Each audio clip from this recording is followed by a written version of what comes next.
Olá, bem-vindos e bem-vindas a mais um papo filosófico. Desta vez vamos continuar abordando sim a condição humana, mas a partir do pensamento estruturalista do antropólogo francês Claude Lévi-Strauss.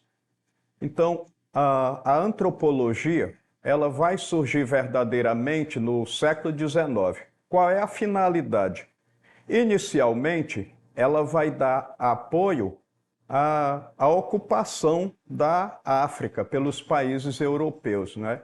Então, nesse aspecto, a antropologia ela vai nascer eurocêntrica, ou seja, tendo a Europa como referência e a partir desse pensamento, a crença de que a Europa deveria civilizar o mundo. Então, a antropologia teria justamente esse papel de apoiar o domínio de outras culturas pela cultura europeia. Acontece que estando na América Latina, estando na África, estando em parte da Ásia, muitos antropólogos, quando voltaram à Europa, não estavam mais com o mesmo pensamento. Então, de repente, se começa a perceber que nesses locais que deveriam ser civilizados pela Europa, havia também cultura, aspectos bons e aspectos ruins, os bons que deveriam ser aprendidos e os ruins que deveriam ser, digamos assim, denunciados. Então, é nesse aspecto que a condição humana ela vai ser hoje abordada a partir desse pensamento estruturalista de Claude Lévi-Strauss. Então, Claude Lévi-Strauss, ele é um filósofo que nasceu em 1908 e faleceu em 2009. Eu lembro que no dia que o antropólogo Claude Lévi-Strauss faleceu, eu chorei, porque, na verdade, é um grande pensador do ser humano, do homem, da cultura humana, da vida humana em sociedade. Então, nós temos aí uma frase muito importante do Claude Lévi-Strauss. Meu desejo é um pouco mais de respeito para o mundo que começou sem o ser humano e vai terminar sem ele. Aí você diz, Claude Lévi-Strauss era alguém ateu? Aqui não vem ao caso. O que ele acredita é o seguinte, é que todas as coisas passaram por um processo evolutivo, embora ele não seja da corrente antropológica evolucionista, e que o homem, em dado momento, assim como os dinossauros desapareceram há 65 milhões de anos atrás, ele vai acreditar que haverá um momento em que o homem também vai desaparecer da face da Terra e outros seres vão continuar vivendo por aqui. Isso não significa que a vida na Terra seja eterna. Um dia a própria Terra vai sucumbir, vai desaparecer. Um dia esse universo no qual vivemos, ele vai acabar. Agora, o homem não estará mais aqui, como nós costumamos dizer, para contar a história. Então, quando nós falamos do pensamento antropológico, na verdade nós temos 4 ou 5 teorias. Uma delas é a teoria evolucionista. Ela vai começar com Charles Darwin, mas ela vai passar também por Morgan e Taylor.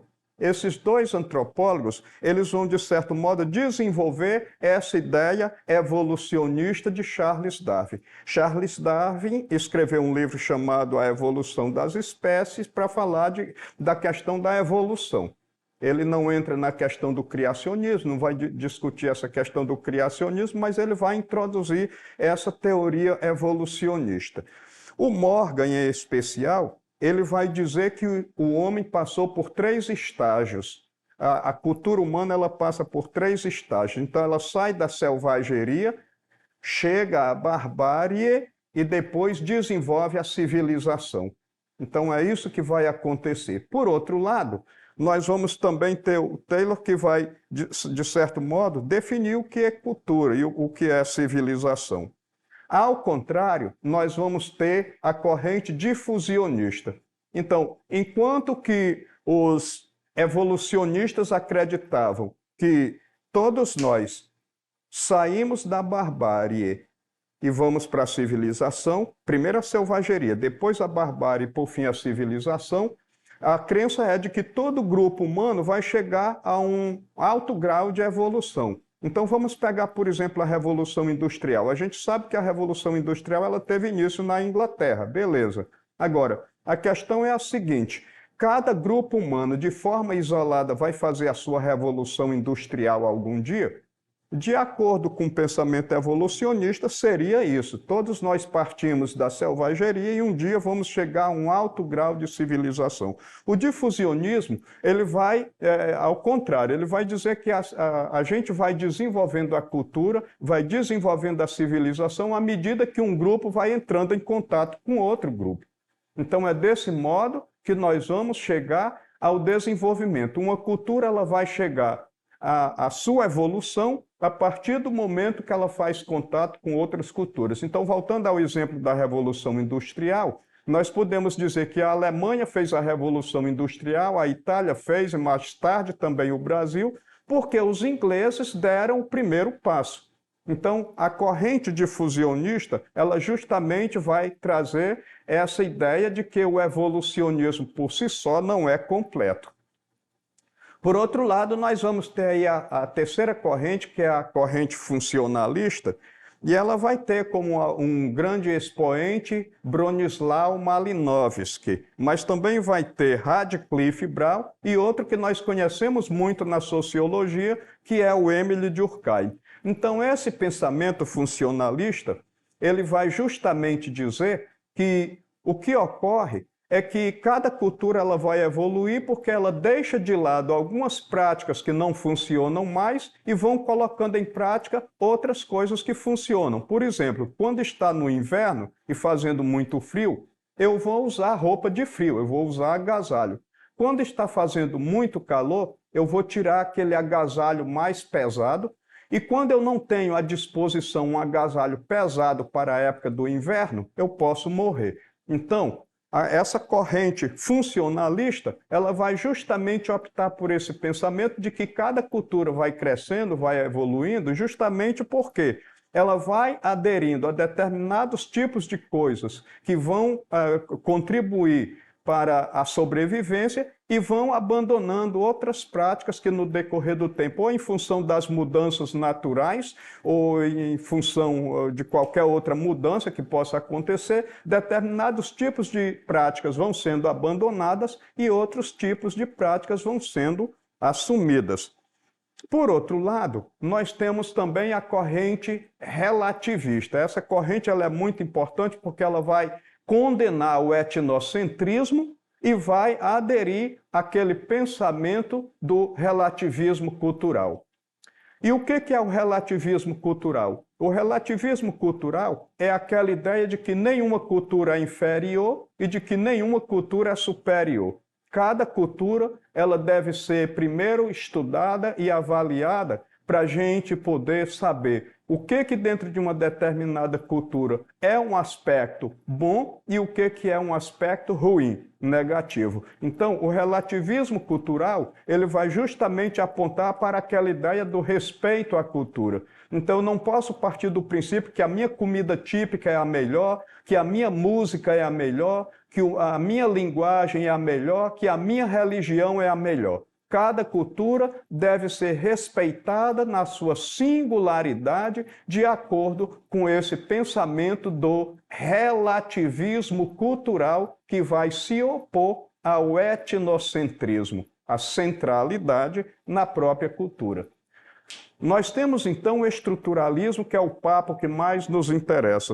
E do estruturalismo, nós vamos ter uma grande figura, que é justamente a figura de Claude Lévi-Strauss.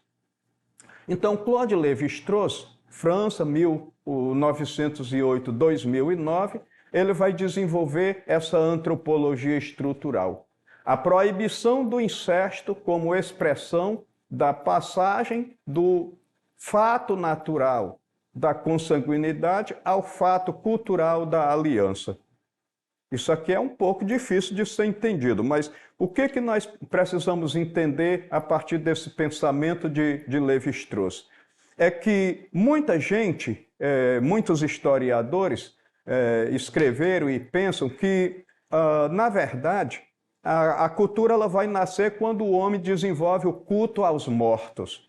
O Claude Lévi-Strauss acha que não. Ele acha que quando, numa determinada cultura, é determinado que o filho não pode casar com a mãe, que a filha não pode casar com o pai, que um irmão não pode casar com a irmã, aí nós estamos estabelecendo o incesto, as regras do incesto, que mais tarde a gente vai chamar também de tabu do incesto. Então, para ele, essa é a primeira manifestação cultural. Então, a partir do tabu do incesto, nós podemos ter o casamento endogâmico e o casamento exogâmico, por exemplo. Então, quando eu pratico o casamento endogâmico, eu estou praticando, optando pelo casamento dentro da minha própria tribo, dentro da minha própria clã, do meu próprio clã, da minha própria cultura. Então, para Lévi-Strauss, isso aqui pode até atrofiar uma cultura, porque vamos supor que num determinado grupo social onde haja poucas mulheres para o casamento e muitos homens, então isso vai dar um desequilíbrio dentro daquele grupo cultural. Agora, quando eu adoto, ao contrário, o casamento exogâmico, ou seja, eu, acriano ou acriano, posso me casar com a alemã, e isso vai ajudar o desenvolvimento da cultura, é um pouco de acordo com aquele pensamento difusionista também, porque vamos supor que uma alemã, minha esposa, ela não saiba consumir o açaí. E eu, não sendo alemão, eu não saiba consumir o chucrute alemão. Então, se de repente a gente vai habitar numa cultura onde faltou açaí, eu posso, mesmo sendo acriano, consumir a comida alemã. Aonde nós vamos habitar? Se estiver faltando alguma comida aqui da região amazônica, eu estando casado com essa mulher, ela vai poder, mesmo sendo alemã, optar por se alimentar de coisas aqui da nossa região. Então, isso gera a possibilidade de uma ampliação desse grupo cultural que aceita, por exemplo, o casamento exogâmico. Quer dizer, eu posso me casar com pessoas de fora do meu grupo, do meu clã, da minha tribo, por assim dizer. Então, nesse aspecto, o estruturalismo ele vai entender que cada sociedade ela vai justamente criando esse seu desenvolvimento, que vai iniciar com o tabu do incesto, que vai, de certo modo, influenciar em todos os aspectos da cultura. Inclusive, essa questão do incesto é abordada até na questão religiosa, até na nossa Bíblia cristã.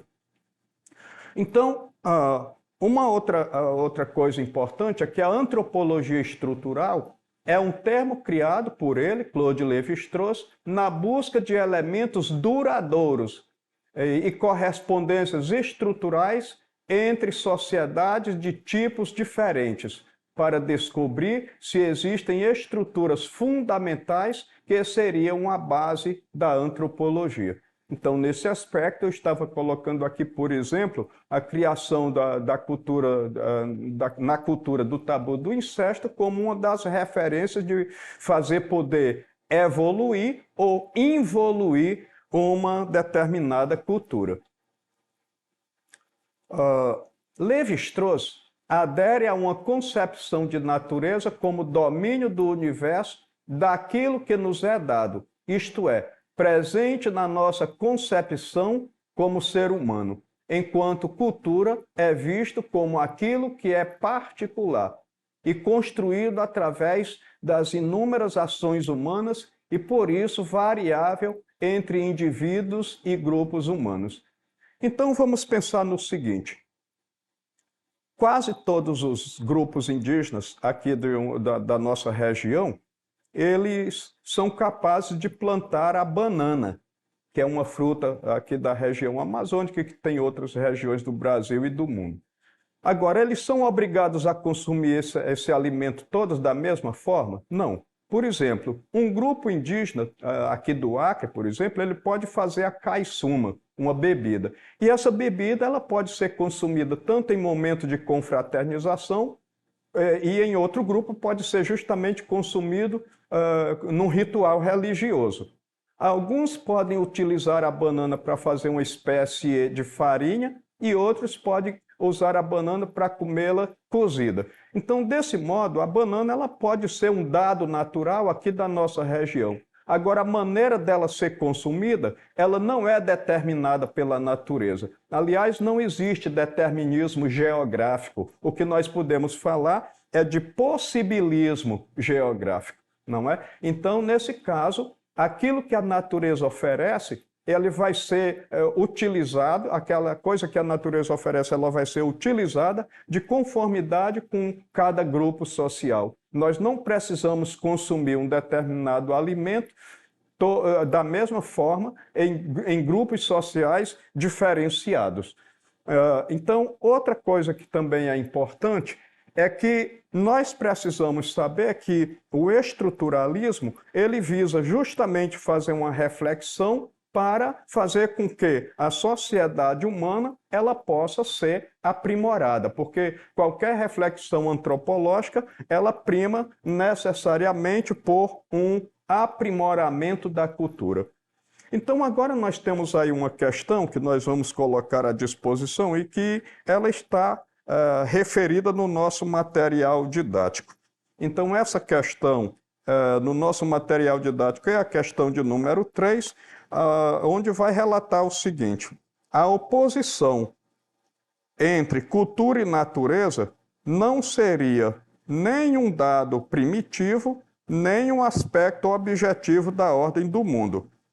Seria preciso ver nela uma criação artificial da cultura, uma obra defensiva, que esta última teria cavado em redor de si, porque não se sentia capaz de afirmar sua existência e originalidade, a não ser cortando todas as passagens adequadas e demonstrar sua conivência originária com as outras manifestações da vida.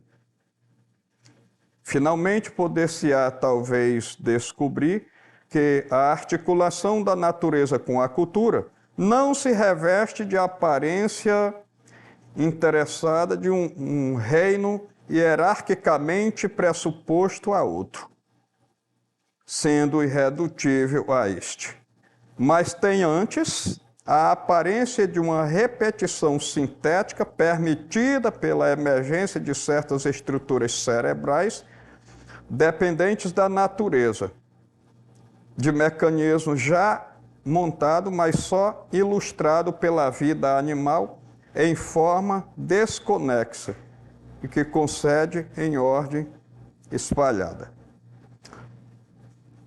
Sobre a possibilidade de se pensar um comportamento humano natural, seguindo da criação de um mundo cultural, é correto afirmar que o texto acima, sobre a possibilidade de se pensar um comportamento humano natural, seguido da criação de um mundo cultural, é correto afirmar de acordo com o texto. Letra A.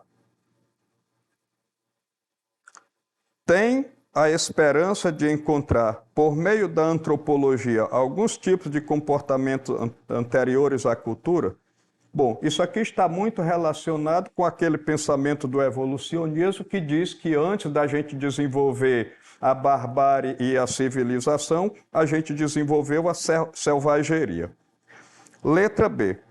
Apresenta uma análise do homem pré-histórico, anterior à invenção da linguagem, portanto anterior ao surgimento da inteligência?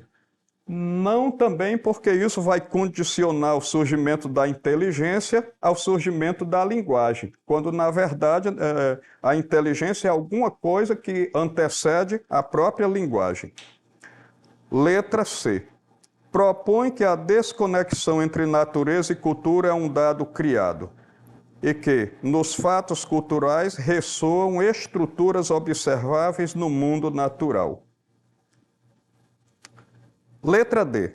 Defende que estado de natureza e a dimensão cultural posterior estão desarticulados existindo entre ambos uma relação de hierarquia e grau de importância. Então, não necessariamente existe o mesmo grau de importância em relação à cultura, natureza e hierarquia. Letra E. Defende que todas as leis, instintos e comportamentos do homem pré-histórico são idênticos àqueles encontrados no mundo moderno, sofrendo somente diferenças de valor? Não, não apenas diferença de valor, mas também tem valores técnicos. O próprio Karl Marx dizia que a sociedade feudal te dará o moinho a vento, a sociedade capitalista te dará a máquina a vapor. Portanto, nós vamos ter como resposta adequada, propõe que a desconexão entre natureza e cultura é um dado criado e que, nos fatos culturais, ressoam estruturas observáveis do mundo natural. É aquela coisa lá da banana que eu falei. A gente pode plantá-la, mas cada grupo social pode consumi-la de modo diferenciado. Então, nós temos agora um convite para que vocês estejam no nosso próximo encontro, aonde a gente vai dar continuidade à nossa reflexão sobre a condição humana, mas a partir da figura de Michel Foucault, aquela ideia de vigiar e punir. Eu vou aguardar com muita ansiedade esse encontro com todos vocês. Muito obrigado e até lá.